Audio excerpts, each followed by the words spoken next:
Glória a Deus. Meus amados irmãos, eu cumprimento a todos com a paz do Senhor. Quem está feliz com Jesus, diga glória a Deus.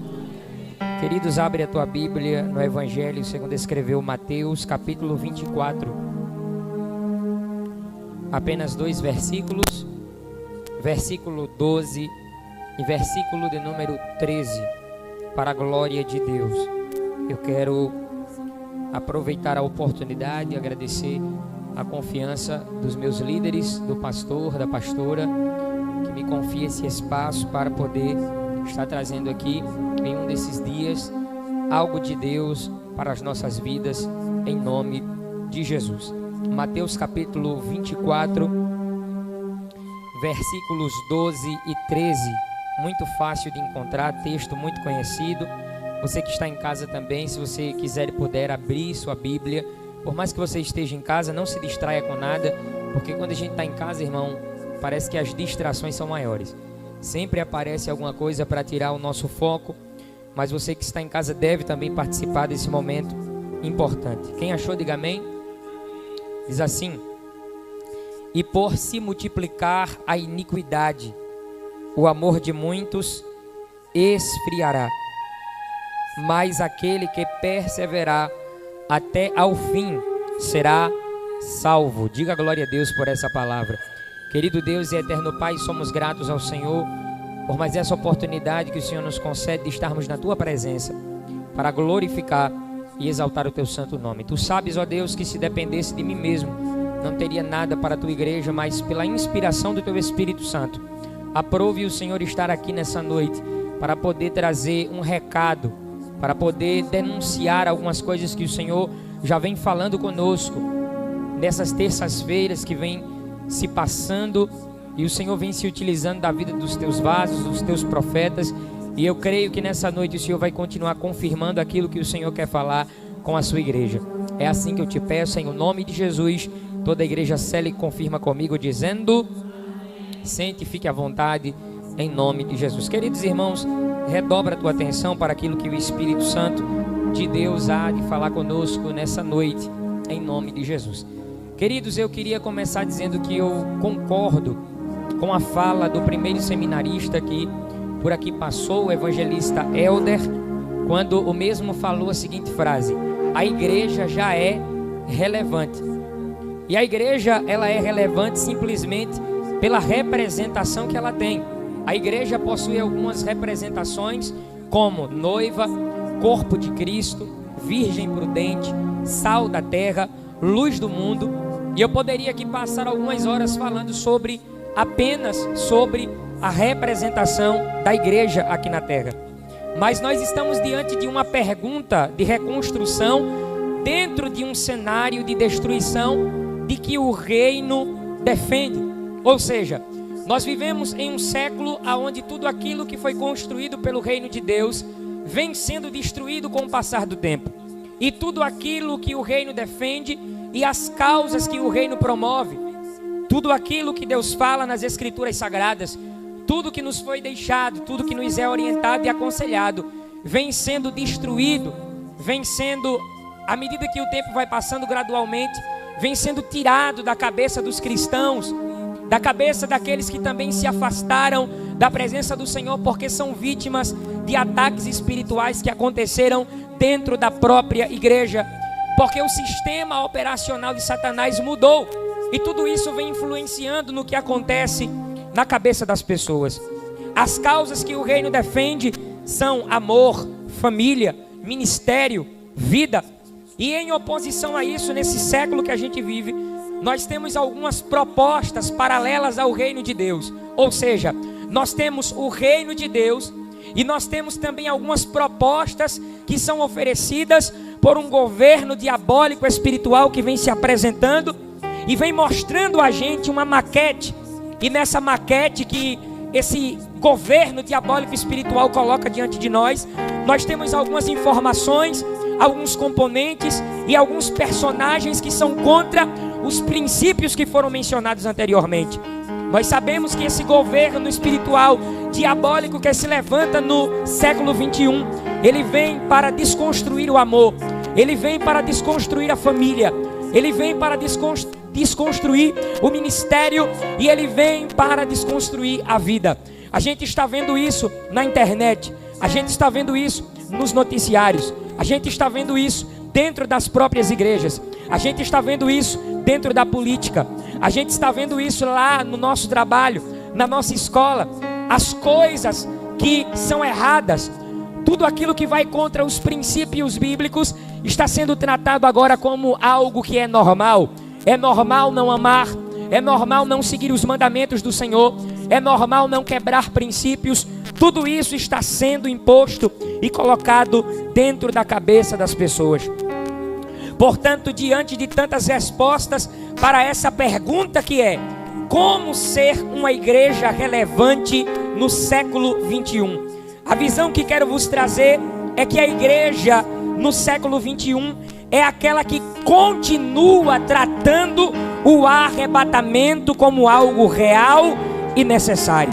Olhe para o irmão que está do seu lado nessa introdução e diga para ele: o arrebatamento, diga assim, é real, e diga, e é necessário.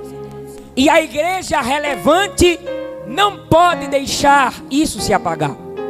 As igrejas irrelevantes, elas estão simplesmente deixando esta pauta sumir em cima dos altares. Os pregadores já não falam mais sobre isso. Os pastores já não falam mais sobre isso. Aqui não, graças a Deus, porque temos um pastor que ensina a palavra de Deus. Mas muitas igrejas deixaram de colocar em pauta o arrebatamento da igreja. Como se o arrebatamento da igreja não fosse algo extraordinário. Como se não fosse algo para a nossa geração. Como se não fosse algo para este tempo. É algo que na cabeça das pessoas agora é passado, ficou para ontem, deixa para depois. Vamos falar do que é daqui, vamos falar do que é passageiro. E as coisas que são eternas, e os temas que são eternos, e os princípios bíblicos, e os ensinamentos doutrinários estão sendo deixados para trás, estão sendo negligenciados. Mas graças a Deus que Deus levantou pelo menos uma igreja aqui dentro de Carpina, que o Espírito Santo está imbuindo e abrindo os olhos, os ouvidos e o intelecto para aprender, e também para sentir, e também para ter a sensibilidade do Espírito Santo, para entender o que é necessário para este tempo em que nós estamos vivendo. E por que o arrebatamento da igreja é real? Porque nós estamos vendo os sinais indicativos de que está perto e está acontecendo. Só que por que nós estamos perdendo, a maioria de nós estamos perdendo essa visão de que não é mais real e de que não é mais necessário? Simplesmente porque Mateus capítulo 24, e eu peço que você mantenha a sua Bíblia aberta, porque a gente vai passear em alguns textos bíblicos. Mateus capítulo 24, versículo 12, vai dizer, em algumas traduções que eu trouxe para você ter uma visão diferente do que o texto quer dizer, mas para enfatizar e para que fique bem fixo na nossa memória. Na tradução Almeida Revista e Corrigida, e na tradução Almeida Revista Atualizada, Mateus 24:12 fala da seguinte forma: e por se multiplicar a iniquidade, o amor de muitos esfriará. Na tradução da Nova Versão Internacional NVI, o texto vai dizer da seguinte forma: devido ao aumento da maldade, o amor de muitos esfriará. Mas existe uma tradução, Obreiro Felipe, que chamou muito a minha atenção, porque ela traz a linguagem dos dias atuais. E essa tradução, que é a tradução viva, uma das traduções de Bíblia, ela vai dizer da seguinte forma: o pecado andará solto por toda a parte e esfriará o amor de muitos. É isso que está tirando da cabeça das pessoas, da cabeça dos pregadores, temas importantes. É isso que tem tirado da igreja o foco do céu e das coisas espirituais. É por isso que igrejas que um dia foram referência, é por isso que um dia igrejas que foram destaque, é por isso que um dia igrejas que foram relevantes, com o passar do tempo se deixaram influenciar pelas coisas deste mundo, trazendo o mundo para dentro da igreja, porque já não era mais suficiente falar sobre o reino, já não era mais suficiente falar sobre o céu, já não era mais suficiente falar sobre o pecado, já não era mais suficiente falar sobre a iniquidade.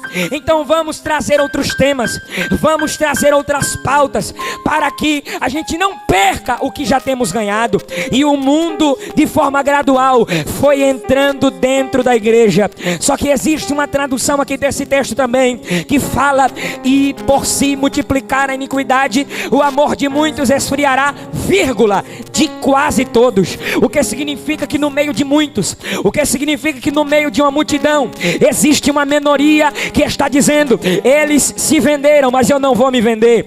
Eles estão se prostrando, mas eu não vou me prostrar. Porque o dito de Nabucodonosor, abrindo um parêntese e parafraseando para você entender, tem que se curvar. Se você não obedecer, no momento em que tocar, vai ser jogado na fornalha, vai ter consequência, vai ter penalidade, vai ter detrimento. Só que ainda existem Sadraques, Mesaques, Abedinegos, Daniéis, que ainda estão de pé dentro das igrejas, até mesmo das igrejas que já não são mais destaque, até mesmo dentro das igrejas que já não são mais relevantes, até mesmo dentro das igrejas que já não colocam em pauta aquilo que é eterno. Existem pessoas ainda que são remanescentes de Deus e que vão continuar proclamando e proclamando, dizendo: o arrebatamento é real e necessário. O arrebatamento é real e é necessário. O que eu estou falando aqui é tão sério, porque à medida em que eu falo, você já não vê mais o espanto das pessoas, a preocupação das pessoas. Quando se fala de arrebatamento, quando se fala das coisas eternas, as pessoas já não sentem mais o mesmo impacto. Enquanto eu prego, alguns já ficam com comichões nos ouvidos, porque de repente não era a mensagem que você queria escutar. Mas são temas como esses que a gente tem que levantar nesses dias atuais. E a gente como igreja deve proclamar e dizer: o arrebatamento é uma realidade. E quem deve pregar isso é a igreja relevante no século 21. A igreja relevante não é a mais bonita. A igreja relevante não é a que tem a parede branca ou a parede preta. A igreja relevante não é a que tem grandes pregadores, pregadores conhecidos ou pregadores desconhecidos. A igreja relevante não é aquela que faz mais ou que faz menos. A igreja relevante não é aquela que tem mais obras sociais ou menos obras sociais. A igreja relevante não é aquela que simplesmente tem luzes na igreja, ou que é uma igreja simples, de taipa, de barro, no meio do mato. Não diz respeito, como já foi falado pelo pastor, há uma estrutura física, há algo que é palpável, há algo que se pode tocar. Mas a igreja relevante é aquela em que, meio a tantas igrejas que já não falam mais sobre Cristo, sobre o pecado, sobre a cruz, sobre o arrebatamento, sobre as coisas que estão acontecendo e que vão acontecer, é uma igreja que continua gritando e o eco dela vai longe, dizendo: Jesus está voltando. Só quem faz parte da igreja relevante, diga glória a Deus nessa noite. Você pode olhar para o lado aí agora, e você com certeza está sentindo a falta de alguém. Nossa, às vezes bate uma nostalgia. Quando você entra dentro da igreja, olha para a cadeira do lado. Quem sentava aqui era a irmã fulana. Nossa, quem tocava aquele instrumento ali era o irmão fulano. E você passa na rua, às vezes você vê ele e você já vê que ele já não é mais a mesma pessoa, que ele já não faz mais o que fazia, que ele já não frequenta mais os mesmos ambientes espirituais que antes. Por quê? Porque o amor de muitos está esfriando, o pecado está solto. Portanto, ele entrou nos ambientes mais importantes que nós conhecemos. Enquanto nos perdemos do tempo, O diabo mudou o sistema operacional, colocou o pecado dentro da igreja, o pecado se multiplicou, a iniquidade se multiplicou e o amor de muitos está esfriando. E você ouve da boca de um e ouve da boca de outro: eu não quero mais ir para a igreja, eu não quero mais fazer a obra, eu não quero mais pregar. Na igreja só tem confusão, na igreja só tem briga, as pessoas não olham mais para a igreja com bons olhos. A igreja agora é sinônimo de escândalos, a igreja agora é sinônimo de coisas erradas. Mas eu quero profetizar nessa noite: está se levantando igrejas nesta geração incrédula e perversa a qual nós estamos, que vão continuar proclamando e dizendo: pecado aqui não, iniquidade aqui não, podridão aqui não, fofoca aqui não, fuxico aqui não, coisas erradas e escândalos aqui não, porque Jesus está falando conosco nessa noite dizendo: eu vou começar a aquecer o teu coração. E você vai dizer no trabalho: Jesus está voltando. Você vai dizer na escola: Jesus está voltando. Você vai dizer na faculdade: Jesus está voltando. Você vai parar de pregar mensagens que só falam daqui, das coisas daqui, e você quase que fica aqui. Mas o Espírito Santo está dizendo: comece a anunciar a verdade do Evangelho. E quais são os sinais indicativos de que, para sermos uma igreja relevante, é necessário que a gente venha tratar o arrebatamento como algo real e necessário? Quais são esses sinais indicativos? Acompanha comigo, não dá tempo de se aprofundar em todos os detalhes, mas a gente vai entrando e vai falando aquilo que dá para falar. Quais são os sinais indicativos? Mateus capítulo 24, versículo de número 5. Mas vamos ler a partir do verso 1 para a gente destrinchar o contexto e a gente entender o que está acontecendo. Olha Mateus 24. E quando Jesus ia saindo do templo. Por que Jesus está saindo do templo? Porque ele estava no pátio dos homens, em uma sinagoga que tinha lá, denunciando as coisas erradas praticadas pelos fariseus. Isso está descrito no contexto, capítulo 23, o que vem antes. Jesus denunciando a podridão dos escribas e fariseus, falando dos roubos, chamando eles de fariseus cegos, de sepulcro caiados. E quando Jesus saía do templo, aproximaram-se dele os seus discípulos, para lhe mostrarem a estrutura do templo, como se Jesus nunca tivesse visto. É sobre isso que nós estamos falando. Enquanto os discípulos, e ainda existem discípulos assim, que estão olhando para a estrutura do templo. Olha para o teu irmão e diz assim: pare. Não, desse jeito, irmão, aí fica difícil. Eu fecho a Bíblia e vou me sentar. Diga assim para ele: pare de olhar apenas a estrutura do templo. O tempo está passando e a gente só está olhando para o que é tocável.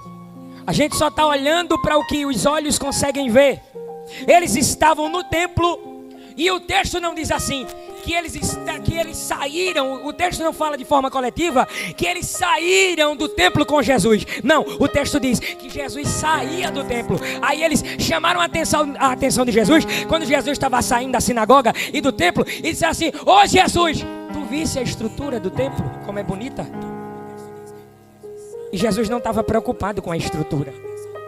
Olha o que Jesus disse. Jesus, porém, lhes disse: não vedes tudo isso? Nossa, que maravilha! Que templo maravilhoso! Que templo bonito! Olha, Jesus, o Senhor viu a estrutura do templo? Aí Jesus disse: tá vendo tudo isso? Falando assim, sabe? Como se aquilo ali não tivesse importância nenhuma. Tá vendo tudo isso? Em verdade vos digo que não ficará aqui pedra sobre pedra que não seja derrubada.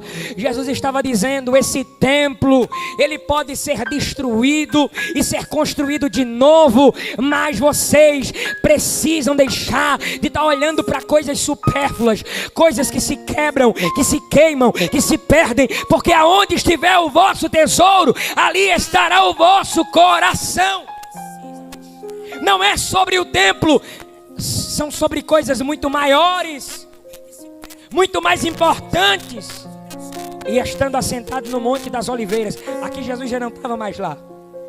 Chegaram-se a ele os seus discípulos em particular, dizendo: Jesus falou aquilo, eles ficaram sem entender. Aí, quando estava no particular no Monte das Oliveiras, aí eles disseram: dize-nos quando serão essas coisas. Qual é o sinal que haverá da tua vinda? Nós estamos falando dos sinais indicativos. Qual sinal haverá da tua vinda e do fim do mundo? E Jesus começa a responder, dizendo: acautelai-vos, que ninguém vos engane. No verso 5, ele começa mostrando o primeiro sinal indicativo do arrebatamento da igreja. Muitos virão em meu nome dizendo: eu sou Cristo, e enganarão a muitos. O segundo sinal indicativo, vai marcando, o segundo sinal indicativo do arrebatamento da igreja, de que está perto. Verso 2, verso de número 6, guerras e rumores. O terceiro sinal indicativo do arrebatamento da igreja, o que mostra que é real. Por que é real? Verso 7, nação contra nação e reino contra reino. O quarto sinal indicativo do arrebatamento da igreja, verso 7, continua dizendo: fomes. Verso 7, o quinto sinal indicativo, continua dizendo: pestes. O sexto sinal indicativo continua dizendo, o verso de número 7, terremotos. O sétimo sinal indicativo, verso de número 9. Irmão, não tem como eu ficar lendo o texto todo, porque não vai dar tempo da gente ver tudo. Então eu separei aqui os pontos principais, e você vai analisando comigo versículo por versículo. Se a sua Bíblia estiver aberta, você vai observar que isso está escrito lá. O verso 7, o verso 9, o sétimo sinal indicativo: vos hão de entregar para serdes atormentados. Isso de repente não é uma realidade no Brasil, mas do outro lado do mundo é uma realidade que está acontecendo. E você está vendo isso na internet, você está vendo isso na televisão. E às vezes a televisão, ela omite, ela esconde o que está acontecendo lá. Mas ainda existem muitos missionários que mesmo escondido estão dizendo: aqui está difícil, aqui está dessa forma. E existem muitos que estão lá e estão olhando para você, para mim, pela internet, escondido, e está dizendo: como eu queria estar no Brasil, como eu queria estar em Carpina, como eu queria estar participando desse culto de ensinamento. Ei, você que simplesmente ficou em casa de repente, porque não vou hoje, porque vai ser mais um dia, vai ser mais a mesma coisa, vai ser o mesmo tema. Você negligenciou, você tinha como chegar, não veio porque não quis. Ah, mas eu estou cansado. Mas lá, eles mesmos sendo perseguidos, eles mesmos sendo humilhados, eles mesmos cansados, porque às vezes nem dormir pode. Eles dizem: a gente vai orar, a gente vai cantar, a gente vai adorar, a gente vai continuar glorificando o nome do Senhor. Está doendo, a gente está sendo flagelado, mas Jesus também foi. A gente está sendo crucificado, mas Jesus também foi. A gente está sendo fuzilado, mas se Jesus estivesse vivo nos dias atuais, como disse o obreiro Felipe terça-feira, ele também seria fuzilado. Então isso aqui que a gente está fazendo é muito pouco ainda para o que foi realizado na cruz do Calvário. Você disse: não vou hoje porque estou cansado. E se Jesus dissesse na via dolorosa: não vou subir porque estou cansado? Você disse: não vou hoje porque eu tenho coisas mais importantes para fazer. E se Jesus olhasse para a cruz na via dolorosa, olhando para o Calvário que estava diante dele, aquele monte, e ele dissesse assim: eu não vou porque eu tenho coisa melhor para fazer? Olha para o teu irmão e diz assim: desperta. Eu quero repreender nessa noite todo espírito de sonolência espiritual, todo espírito de cansaço espiritual, todo espírito de inércia espiritual, todo espírito de passividade espiritual, acorda, igreja! O Espírito Santo está te chamando nessa noite. Até quando viverás na mesmice? Até quando colocarás desculpa nas coisas do Senhor? Aí você fala de A, fala de B, fala de C, fala de D, fala de E, fala de F, fala de V. E o Espírito Santo de Deus está dizendo: e tu?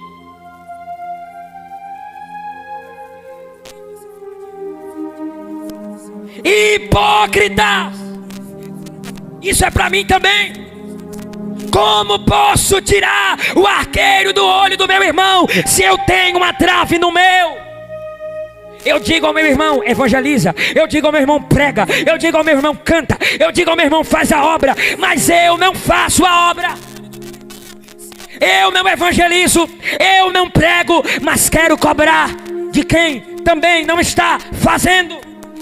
Isso não é ser igreja relevante. Isso é deixar a iniquidade tomar conta da sua vida. O pecado está solto na sua vida. O pecado está solto na sua casa. O pecado está solto dentro da igreja. Mas existe uma voz de um arauto dizendo assim, como lá em Mateus 25, proclamando a vinda do noivo e dizendo assim: aí vem o noivo, sai ao encontro. Verso 9. Oitavo sinal indicativo: eles vos matarão. Isso está acontecendo. Nono sinal indicativo, verso 9: sereis odiados de todas as gentes por causa do meu nome. Tem gente que quer ser amado. Ei, querido, deixa eu te dizer uma coisa. Se você vem para a igreja e Cristo te ama, se você vem para a igreja e Cristo te abraça, se você vem para a igreja e Cristo fala contigo, se não através de profeta, mas através de visão, se não através de visão, mas através de revelação, se não através de revelação, mas através da pregação, e Ele te diz: eu te amo, te corrigindo, e Ele te diz: eu te amo, te disciplinando, e Ele te diz: eu te amo, te amando, mostrando no dia a dia a sua graça e a sua misericórdia, porque você está procurando amores passageiros nesta terra. Não porque a irmã fulana não me ama, a irmã cicrana não me ama, mas Jesus te ama. Isso é o suficiente. Você não vem para a igreja para fazer 1 milhão de amigos. Você vem fazer a obra. Se o evangelista Lenigel quer seguir com você, glória a Deus. Mas se não quiser, faça o seu. Se o obreiro Felipe quer seguir com você, glória a Deus. Mas se não quer, faça o seu. Porque se ele estiver parado, ou se eu estiver parado, os dois ficam parados e a obra de Deus não vai para frente. Então abre os teus olhos, ó igreja. Proclama o arrebatamento da igreja. Jesus está voltando. Versículo 10. O 10º sinal indicativo: muitos serão escandalizados. Escândalos acontecendo. Isso é real ou não é, irmão? Isso é real ou não é, irmão? Isso está acontecendo. Tudo vira meme na internet. Pecado vira meme. Línguas estranhas vira meme. Profecia vira meme. Adultério vira meme. Prisão de pastores vira meme. Podcasts vira meme. Debates entre pastores vira meme. Tudo é escândalo, tudo é meme, tudo é brincadeira. E o Espírito Santo está dizendo: o pecado está à solta. A iniquidade está se espalhando. A iniquidade está se multiplicando, vírgula, de quase todos. Porque enquanto uns estão mergulhados nas redes, enquanto uns já acordam farejando mais uma polêmica, farejando mais um meme, farejando mais uma podridão, como um urubu, como um corvo, procurando coisas podres, ainda existem muitas pombas que saem por aí procurando terra para pousar e trazer notícia para Noé dizendo: ainda tem terra para tu pisar. Verso de número 11, um dos mais difíceis. Verso de número 10, 11º sinal de indicação. Haverá traições de uns para com os outros. Verso 10. Verso 11, 12º sinal indicativo. Surgirão muitos falsos profetas e enganarão a muito. Eu vou te dar, eu vou te abençoar, eu vou abrir as portas. Faz assim que eu faço assim. Toma conta das minhas coisas que eu tomo conta das tuas coisas. Vai, eu vou te dar, eu vou te prosperar. Beleza, irmão? Eu sei que a Bíblia diz o seguinte: enquanto nós estivermos aqui, a gente vai comer do melhor dessa terra. Como é que o texto sagrado diz? Se quiserdes e me ouvirdes, comereis o melhor desta terra. Ele está dizendo que você vai comer o melhor dessa terra, mas ele não está dizendo que você vai morar na terra. Então, enquanto você estiver na terra, coma o melhor da terra, mas coma o melhor da terra, sabendo que o seu lugar não é a terra, a sua pátria não é o Brasil, o seu município não é Carpina, o seu lugar de morada é o céu. O reino de Deus é onde passarás a eternidade. 13º sinal indicativo. Verso de número 12. A multiplicação da iniquidade. Ou, escreva, ou o pecado solto. Observação aqui. Se o pecado está solto, significa que ele já dominou todos os espaços importantes desse mundo. Ele está na televisão, ele está na internet, ele está na igreja, ele está no altar, ele está na política, ele está no trabalho, ele está na escola. O pecado está no casamento, o pecado está nos relacionamentos, nas empresas, nos CNPJs, nos becos, nas vielas, no meio da rua. O pecado está solto. E nos lugares mais importantes, dizendo: é bom, fica aqui, fica na terra, come as coisas da terra, desfruta das coisas da terra. E Jesus está dizendo: Canaã não é aqui, Jerusalém não é aqui, a nova cidade não é de baixo para cima, a nova cidade é de cima para baixo. Diga assim comigo: isso é triste. Não, diga com mais força, para eu continuar ensinando aquilo que o Espírito Santo colocou no meu coração. Diga assim comigo: isso é triste. Só que isso é triste para quem não creu e não confessou. Isso é triste para os não salvos. Tudo que eu falei aqui: guerra, rumor de guerra, perseguição, traição, isso tudo aqui é triste para quem não está salvo. Mas para quem está salvo, isso é motivo de grande alegria. Por quê? Porque enquanto eles ficam tristes por causa dessas coisas que acontecem, para nós estes sinais indicativos só nos mostram que o rei está voltando. O rei está voltando. O rei está voltando. Enquanto isso vai se consolidando, enquanto isso vai ganhando forma, enquanto a iniquidade vai se multiplicando, enquanto um país vai contra o outro, enquanto o irmão vai contra o outro, porque guerras não fala apenas de países contra países, fala de facções, fala de dissensões dentro da igreja.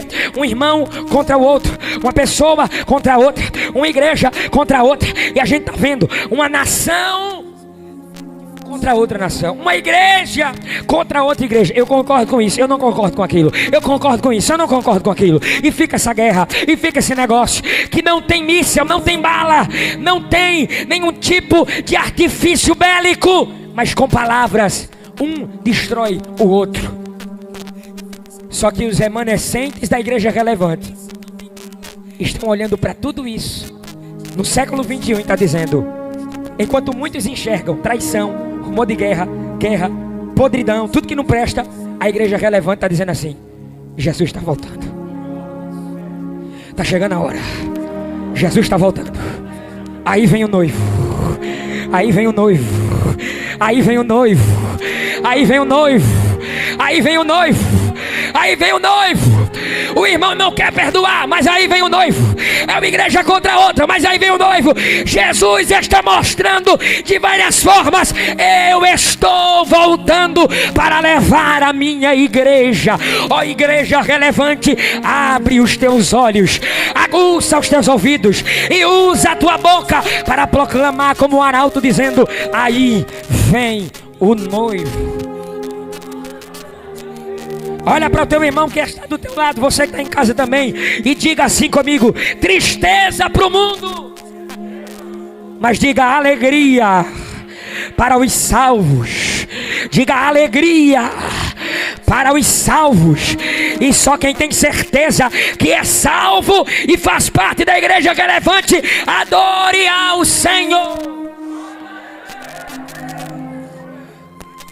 A igreja relevante no século 21 é aquela que continua tratando o arrebatamento como algo real.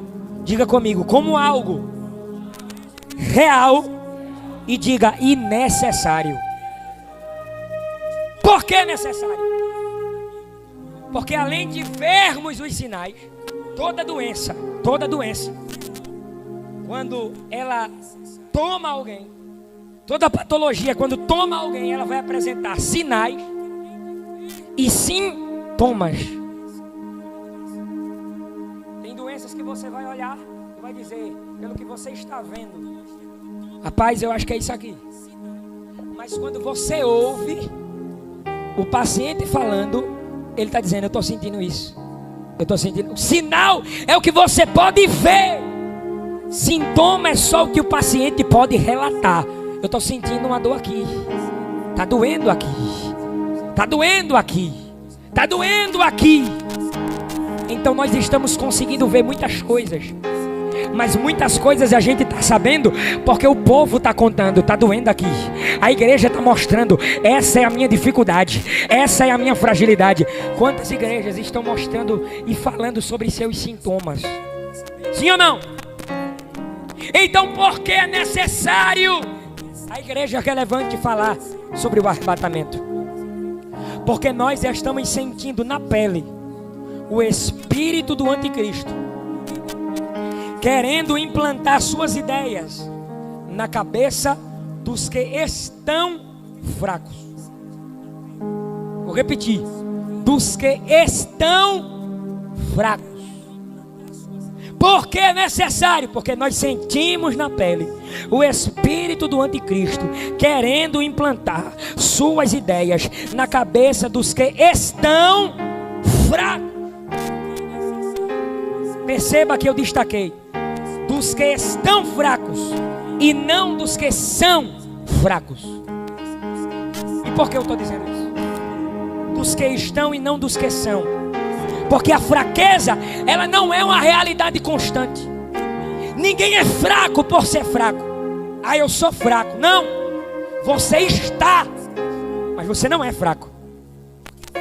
Então a fraqueza, ela não é uma realidade constante, aonde todo dia eu estou fraco, na segunda eu estou fraco, na terça eu estou fraco, na quarta eu estou fraco, na quinta eu estou fraco, na sexta eu estou fraco, no sábado eu estou fraco, no domingo eu estou fraco, em janeiro eu estou fraco, em fevereiro eu estou fraco. Ah, eu não quero, eu não vou, eu não faço a obra, eu não prego, estou fraco. Então você não é fraco, você está. Porque a fraqueza é um estado ou uma condição passageira que depende da força de vontade do hospedeiro. Ou seja, se o hospedeiro, ele diz assim, se a pessoa, ela diz assim, tá bom assim mesmo, eu tô conformado assim, desse jeito, assim tá bom, eu sentadinho, aqui no meu cantinho, ô pastor, não precisa me botar na escala não, ô pastor, não precisa me botar pra cantar não, ô pastor, não precisa me botar pra pregar não, ô pastor, não me bota na porta não. Você se acostumou com a fraqueza.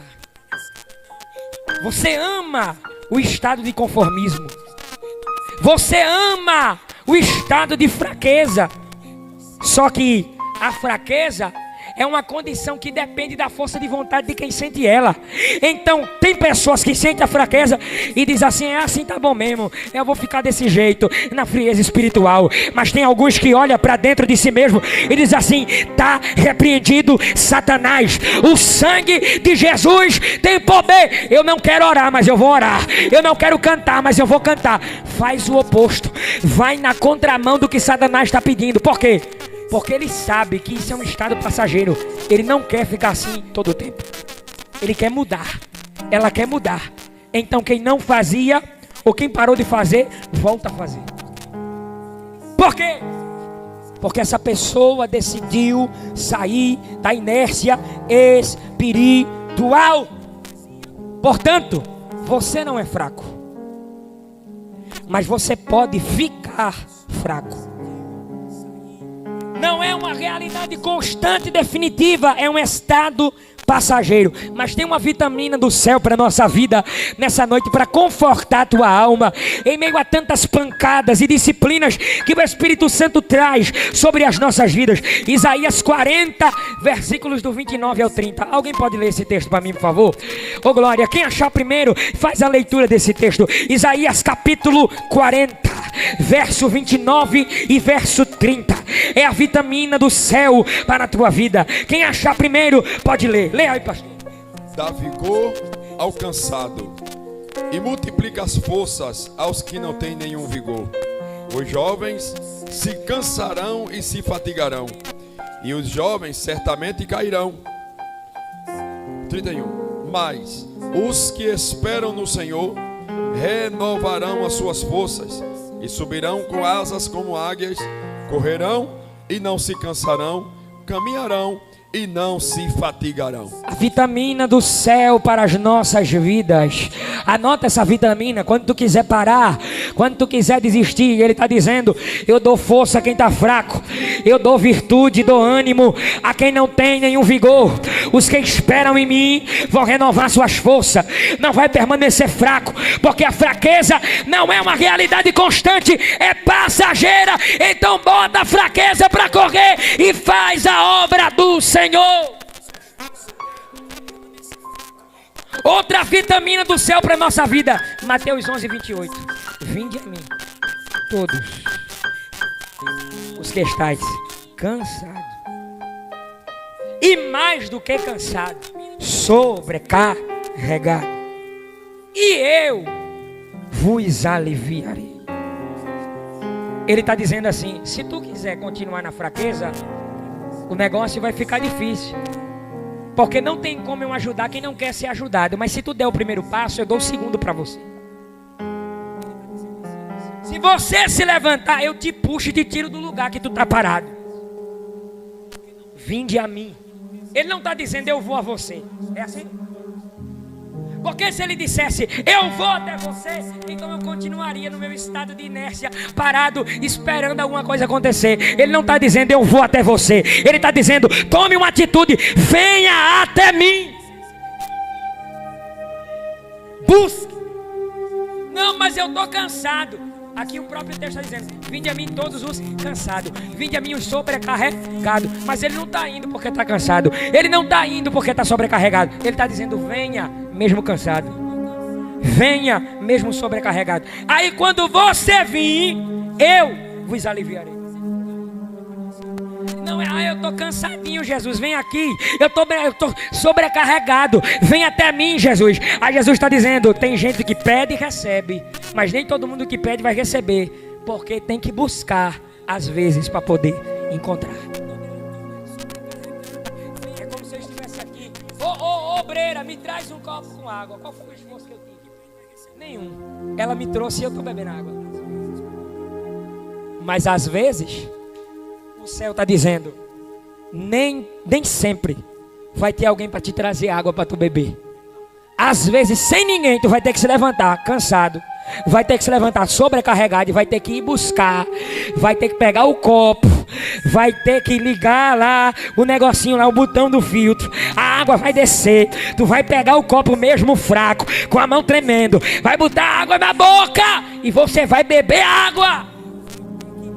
E você vai se sentir aliviado. Em outras palavras, a água sempre esteve no mesmo lugar, mas você estava com sede porque queria. É isso que Jesus está dizendo. Só permanece no estado de fraqueza quem quer. Mas por que é necessário? Porque o espírito do anticristo quer implantar suas ideias na cabeça dos que estão fracos. Mas quais são as ideias implantadas pelo anticristo? Por favor, alguém localize 2 Pedro capítulo 3, versículos do 1 até o 10. Como a leitura é extensa, eu vou fazer essa leitura junto com os irmãos, de forma muito rápida e objetiva. A gente já está se encaminhando para o final, mas é importante que se faça a leitura completa do texto, para você entender. 2 Pedro 3, versos do 1 até o 10. Nós estamos falando quais são as ideias implantadas pelo anticristo na igreja, para que a igreja relevante, a igreja de destaque, se torne uma igreja irrelevante. Mas estamos sendo alertados. Olha o que o texto diz. 2 Pedro 3, a partir do verso 1. Amados, escrevo-vos agora esta segunda carta, em ambas as quais desperto com exortação o vosso ânimo sincero, para que vos lembreis das palavras que primeiramente foram ditas pelos santos profetas, e do mandamento do Senhor e Salvador mediante os vossos apóstolos. Olha, irmão, a ideia implantada pelo diabo. Sabendo primeiro disto, que nos últimos dias virão escarnecedores. Olha a ideia de Satanás. Olha o planejamento, o projeto, as ideias. Virão escarnecedores, andando segundo as suas próprias concupiscências, e dizendo: onde está a promessa da sua vinda? Em outras palavras, cadê o arrebatamento que disseram? Porque desde que os pais dormiram, olha, se não é isso que acontece. Porque desde que os pais dormiram, todas as coisas permanecem como desde o princípio da criação. Eles voluntariamente ignoram isto, que pela palavra de Deus, já desde a antiguidade, existiram os céus e a terra, que foi tirada da água, e no meio da água subsiste. Olha aqui, pelas quais coisas pereceu o mundo de então coberto com as águas do dilúvio. Olha o que acontece. Mas os céus e a terra, que agora existem pela mesma palavra, se reservam como tesouro e se guardam para o fogo. Ele está garantindo, dizendo: até o dia do juízo e da perdição dos homens ímpios. Olha aqui. Mas amados, não ignoreis uma coisa. Ele está chamando a atenção, que um dia para com o Senhor é como 1000 anos. 1000 anos como um dia. Olha a resposta da pergunta que muitos fazem nos dias atuais. Desde os dias dos meus bisavós, eu escuto: Jesus está voltando. E até agora, nada de Jesus voltar. Aí olham para os cristãos, olham para mim e olham para vocês assim: ó, tu vai ficar nesse negócio até quando? Vai ficar nessa besteira de que um homem invisível, que toma conta de tudo, e toma conta de um povo, vai voltar para este povo e levar este povo. Até quando tu vai ficar com esse negócio na tua cabeça? Desperta, pai. Vai viver tua vida, vai trabalhar, vai conquistar tuas coisas. É assim ou não é? Desde o tempo de voinha que eu escutava isso. Mas olha o que a Bíblia diz: o Senhor não retarda a sua promessa, como muitos a julgam demorada, ou ainda que alguns a têm por tardia, mas ele é longânimo para convosco, não querendo que alguns se percam, senão que todos venham a arrepender-se. Mas o dia do Senhor virá como ladrão de noite, nos quais os céus passarão com grande estrondo, e os elementos ardendo se desfarão, e a terra e as obras que nela há se queimarão. Ou seja, enquanto tem uma maioria dizendo, desde o tempo de voinha que eu escuto que Jesus vai voltar, e Jesus não voltou ainda. O céu toma minha boca por intermédio da sua palavra, mostrando no texto, dizendo, eu não estou retardando a minha promessa. O que eu estou fazendo é ser longânimo. O que é isso? Eu estou tendo muita paciência com vocês. Eu estou tendo muita misericórdia. Porque quando eu olho do céu para a terra, eu olho para vocês dizendo isso, e só parafraseando, falando numa linguagem humana, obviamente, porque Deus nunca vai falar isso, mas falando numa linguagem antrópica humana, Deus olha pra gente numa linguagem humana dizendo assim, rapaz, eu não tô acreditando que esse camarada tá dizendo um negócio desse não. Ai, como eu queria voltar agora. Mas eu sou longânimo, eu sou paciente, eu sou misericordioso. Porque mesmo, como diz meu pai, infeliz, mesmo tu dizendo que eu não vou voltar, eu tô te dando corda, eu tô te dando tempo. Porque uma hora lá na frente, na minha eternidade, eu sei que hoje tu reclama, mas lá na frente tu vai estar cantando em cima do meu altar. Lá na frente tu vai estar pregando em cima do meu altar. Lá na frente tu vai estar na praça pública pregando aquilo que tu não acreditava. Jesus está voltando. Então quais são as ideias para a gente finalizar? O diabo coloca na cabeça da igreja: o arrebatamento não é uma realidade, é uma ficção. O arrebatamento é uma pregação velha. O arrebatamento é uma recompensa invisível dos que fazem uma obra para um Deus invisível. Ou seja, na cabeça do Satanás e dos seus adeptos, nós falamos de recompensa e de um recompensador que não existe. Só que nós temos respaldo bíblico para confortar a nossa alma. Porque enquanto o mundo está gritando de lá para cá que isso é pregação velha, que o que a gente fala é ficção, não é realidade, a Bíblia, que é um dos livros históricos mais confiáveis da face da terra, ela vai dizer nos seus escritos, em 1 Tessalonicenses 4, do verso 13 em diante: não quero, porém, irmãos, que sejais ignorantes acerca dos que já dormem, para que não vos entristeçais com os demais. Ou seja, você que está forte, tenha cuidado com os fracos. Você que está forte, tenha cuidado com aqueles que estão fracos. Por quê? Por causa da ignorância deles, a fraqueza deles pode passar para vocês. Por isso ele está dizendo: não sejais ignorantes. Porque se cremos que Jesus morreu e ressuscitou, assim também os que em Jesus dormem, Deus os tornará a trazer com ele. Dizemos-vos, pois, isto pela palavra do Senhor, que nós, os que ficarmos vivos para a vinda do Senhor, ele está destacando, Jesus vai voltar. Não precederemos os que dormem, porque o mesmo Senhor, diga assim, não é um Jesus diferente. Não, destaque isso comigo para o inferno ouvir. Diga assim, não é um Jesus diferente. Diga assim, é aquele que veio, pregou, curou, salvou, libertou, foi crucificado, ressuscitou, subiu, foi assunto aos céus, e os anjos olharam para os discípulos e disseram: por que olhaste para cima? Este mesmo Jesus que vós estáis vendo subir, ele virá. Eu posso ouvir um glória a Deus por causa disso? Ele voltará da mesma forma que vocês estão vendo ele subir, o que os anjos estão dizendo é o seguinte: como é real ele subindo, também será real ele descendo. Como é real ele subindo, também será real a nova Jerusalém que desce do céu. Olha o que o texto diz: porque o mesmo Senhor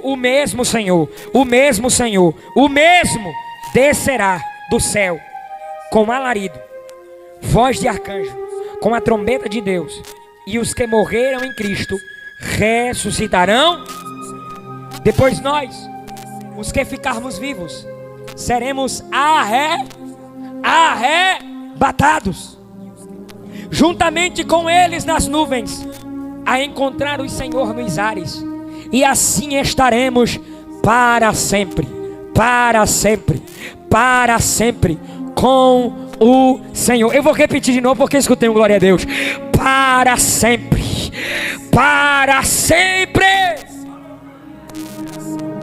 Mas olha o que o texto diz. Isso aqui é muito lindo. Portanto, consolai-vos uns aos outros. Ou seja, quando o evangelista Lenigel tiver fraquinho dizendo eu vou parar, olha para ele e consola ele dizendo: para não, Jesus está voltando. E quando eu tiver fraco, Deus vai usar o obreiro Felipe através das cartas, das orientações, e ele vai chegar para mim dizendo: ontem foi tu dizendo para ele, para não, porque Jesus está voltando. Hoje tu está fraca, eu dizendo para tu, para não, porque Jesus está voltando. Aí amanhã, se ele estiver no estado de fraqueza, ou querer entrar no estado de fraqueza, aí eu que estava fraco, que estava no estado de fraqueza ontem, eu me animei com a palavra que ele me deu. Aí eu vou consolar ele, o Espírito Santo tomando minha boca. Aí Deus me usa para ele dizendo: para não, Jesus está voltando. O teu trabalho não é vão no Senhor. O arrebatamento da igreja é real. Diga assim comigo: o arrebatamento da igreja é real. Tinha mais algumas coisas para falar aqui, não vai dar para falar. Vou para a conclusão deste ensinamento com apenas 2 textos, que diz assim: alguns que comprovaram que realmente o arrebatamento é verdadeiro, como se não bastasse os textos que já foram deixados, alguns vão testemunhar e testificar que é real. Jesus vai falar sobre um lugar que estaria sendo preparado. João 14: não se turbe o vosso. Ele sabia que você ia ficar fraco, ele sabia que você ia entrar no estado de fraqueza, mas que nem sempre seria assim. Portanto ele diz: credes em Deus, mantenha sua fé em Deus, mantenha sua fé em mim. O que é fé se não acreditar em algo que você não está vendo, mas apenas espera? Porque na casa de meu Pai há muitas moradas. Se não fosse assim, eu não teria dito, porque eu vou para preparar lugar. E se eu for e vos preparar lugar, eu voltarei.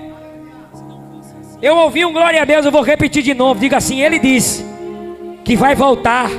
Eu virei outra vez e vos levarei para mim mesmo, para que onde eu estiver, vocês estejam comigo. Aí Paulo vai dar testemunho dizendo: o arrebatamento é real. Em 2 Coríntios capítulo 12 versículo 2, ele diz: eu fui arrebatado ao terceiro céu. No versículo 6, no versículo 4 do mesmo capítulo, ele diz: eu fui arrebatado ao paraíso. João vai testificar do arrebatamento em Apocalipse capítulo 1 versículo 9, versículo 10. Eu, João, que também sou vosso irmão e companheiro na aflição e no reino e na paciência de Jesus Cristo, estava na ilha chamada Patmos por causa da palavra de Deus e pelo testemunho de Jesus Cristo, e eu fui arrebatado. Diga assim comigo: o arrebatamento. Não, diga: o arrebatamento é real. E diga: e necessário. Eu fui arrebatado em espírito no dia do Senhor. Por isso, o versículo de número 13 do capítulo 24 que a gente leu, por mais que esteja dizendo no verso 12: por se multiplicar a iniquidade, o amor de muitos esfriará, de quase todos. O verso 13 nos traz um conforto para a nossa alma. E aqui eu encerro. Aquele que perseverar, aquele que perseverar, aquele que perseverar, aquele, segura na mão do teu irmão, balança ele, consola ele, conforta ele, chacoalha ele, acorda ele, desperta ele e diz assim: aquele que perseverar, diga, aquele que perseverar, aquele que perseverar até o fim será salvo.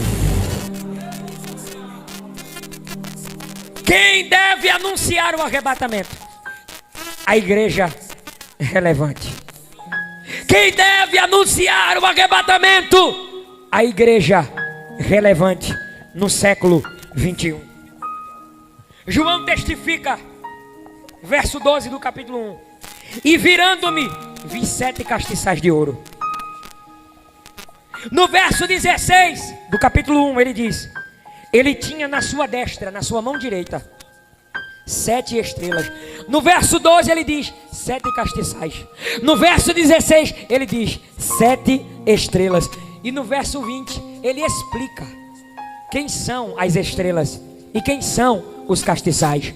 Ele diz: revela um mistério profundo e escondido. As 7 estrelas são os 7 anjos das 7 igrejas, e os 7 castiçais são as 7 igrejas. Deus usa João para o anjo da igreja.